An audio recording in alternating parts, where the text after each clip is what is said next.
এখনো আসেনি।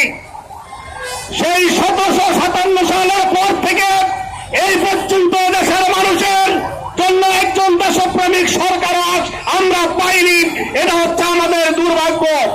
তাই বন্ধুগণ, আজও যারা ক্ষমতায় রয়েছেন, বিরোধী দলে রয়েছেন, উভয় চীন রাশিয়া সাম্রাজ্যবাদ এবং মার্কিন ইউরোপীয় সাম্রাজ্যবাদের দালাল।